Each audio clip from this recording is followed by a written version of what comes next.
page one. However, first of all though, we're going to start with understanding a little bit more about InDesign. We'll start over here on the left hand side. This is the toolbar. So what I currently have here is the selection tool. You can see that there is a shortcut of just the letter V. We're going to use the type tool quite a bit, shortcut for letter T, and we're going to use this frame tool quite a bit because it's great for, that is not drawing a rectangle like that would draw a rectangle,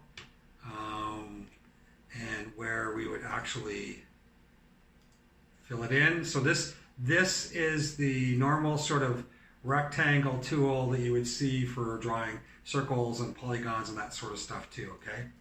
So get rid of that. This is more for basically laying out your pages, and then you pop in all of your assets, your media, your images, your text, your everything else into this kind of stuff. So that's what we're going to do. Okay, we'll get rid of that for a second though. We're going to pop over to the other side here on the right.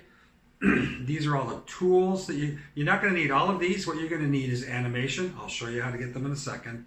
Animation, hyperlinks, buttons and forms, paragraph, and this one, which is the interactivity.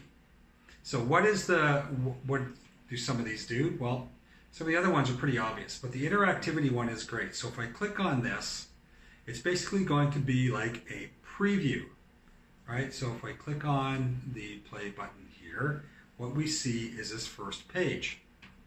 So down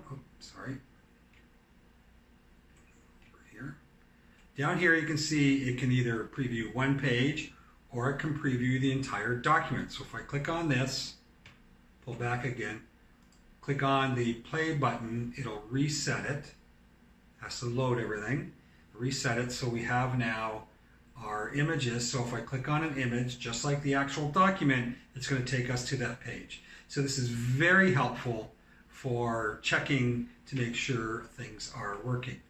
We'll go back to our basic document. So how do we get some of this stuff? Okay, I'm going to pull this out and throw it away for a second, and we're going to go up here into Window, and we'll go to Interactive, and you can see here's where many of them are.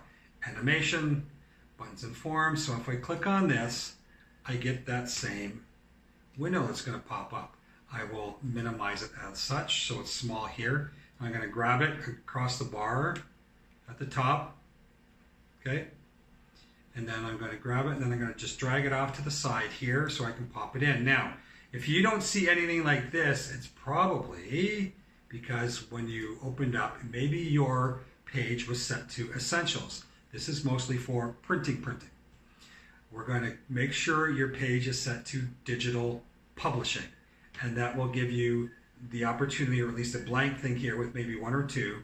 You'll go to Windows, Interactivity, and pull most of them over.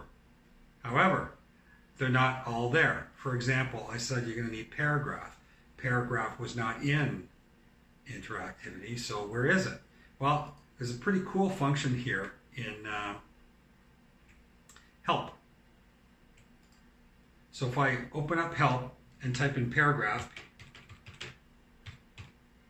and then roll over paragraph, you'll see it's going to show exactly what menu bar it's under and where it is. So if I click on this, in my case, I already had it off to the side, so it opened up. If you didn't have it there, it would open up and you would just drag it off to the side like what you were going to do. So that sets up that, and then the only other thing is when we click on the text tool, you'll see up in the top here we get you get your font sizes, some of the lettering and spacing, you get a little bit of paragraph stuff here, and your colors. Okay, so we will go back to here, and basically that's your page and how to get around. They'll become, if you know Adobe, great. If you don't, we're going to use systematically go through using more and more. So the first one, I'm trying to keep it simple so you can grasp it quick, and then each project, it'll get a little more demanding.